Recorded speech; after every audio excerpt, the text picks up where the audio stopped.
Рэдкая, але вельмі агрэсіўная. Хоць меланома складае толькі 2% ад усіх злаякасных новаўтварэнняў, яе цяжка эфектыўна лячыць, сцвярджаюць анколагі. Меланома выглядае як цёмная пігментаваная пляма, якая зыходзіць з невусаў, або так званых радзімак, якіх на целе ўсіх людзей з самага нараджэння дастаткова.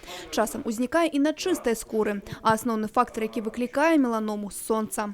Особенно если сгорают дети до 9 лет в солнечные летние дни, у них риск с каждым этим сгоранием заболеть раком кожи, в том числе меланомой, увеличится в течение жизни в 100 раз. Больше всего подвержены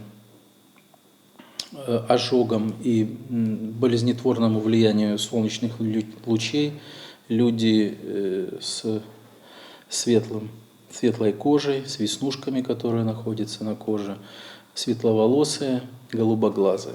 Напярэдадні летні сезон. У пагоні за прыгожым загарам не варта забываць. Сонечныя прамяні здольны актыўна паўплываць на развіццё меланомы. Она может давать на ранних стадиях, не разрастаясь еще по коже, уже метастазы, то есть отсевы в другие органы. При этом поражает другие органы, такие как печень, легкие, головной мозг, мочеполовую систему. И эти уже метастазы, они разрастаясь, могут давать различные поражения в других внутренних органов и вызывать серьезные последствия вплоть до летального исхода. За мінулы год у Брэскай вобласці меланому выявілі ў 133 чалавек. Гэтая лічба здаецца невялікай, але за апошнія 10 гадоў колькасць выпадкаў павялічылася ў 2 разы. Хварэюць як мужчыны, так і жанчыны. Але ў Беларусі тэндэнцыя крыху іншая. Тут меланома ў 2 разы часцей сустракаецца ў жанчын. У женщин чаще поражаются ноги, кожа ног. У мужчин кожа туловища чаще всего на спине появляется. Это опухоль. Ну и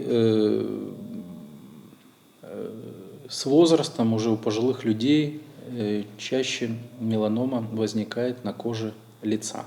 Найважнейшая роля ў барацьбе з меланомай з'яўляецца прафілактыка і ранняя дыягностыка. Гэта значна павялічвае шансы на выздараўленне. Анколагі занепакоены, захворванне меланомы ва ўсім свеце сістэматычна павялічваецца.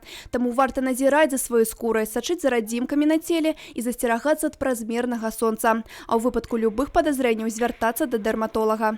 Анастасія Цукунт, Грана Капян, тэлерадыёкампанія «Брэст».